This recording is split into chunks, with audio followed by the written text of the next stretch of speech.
శాతం కానీ ST categorisation కానీ ఈ రోజు ఇచ్చిన సన్న బియ్యం కానీ అనేక అంశాల ప్రజలలో పోయి ఏ విధంగా గెలుపు విషయంలో కష్టపడతామన్న విషయం మీ ద్వారా తెలియజేస్తారు. ఆయన మాకు సోదర సమానులు, నేను ఆయన ఉద్దేశించి మాట్లాడలేదని చెప్పేసి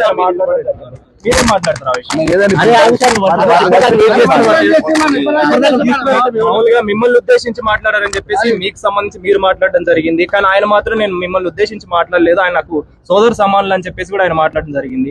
ఒకవేళ మీరు బాధపడితే మాత్రం చింతిస్తున్నాను. నేను బాధపడితే చింతించాల్సినంత అవసరం ఆయనకు లేదు. ఆయన మాట్లాడిన మాట ఎంటైర్ తెలంగాణ రాష్ట్రం ఉన్నటువంటి ప్రజలు చూసినారు, మీడియా మిత్రుల సాక్ష్యం.